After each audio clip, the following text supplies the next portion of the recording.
আজকে সকালে বানাবো হচ্ছে ধোসা। তো সেই জন্য গতকাল রাতে ভিজিয়ে রেখেছিলাম।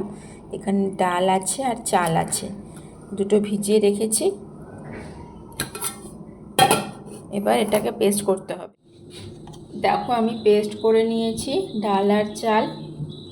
এর মধ্যে দিয়েছিলাম আদা আর লঙ্কা আর নুন মিষ্টি দিয়ে করে নিয়েছি। এবার আমি ভেজে নেব।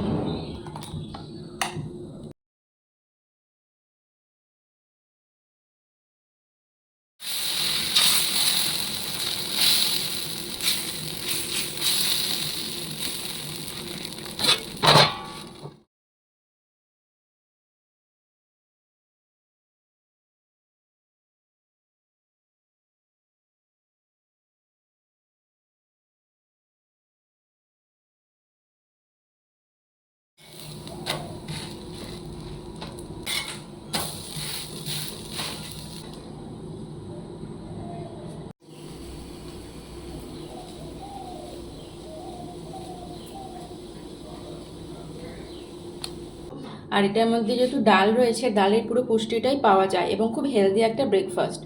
তো চলো কীরকম লাগলো আমাকে জানিও। আর খুবই নরম হয় খেতে, এ দেখো খুব নরম। তো তোমাদের কেমন লাগলো আমাকে কমেন্ট করে জানাও।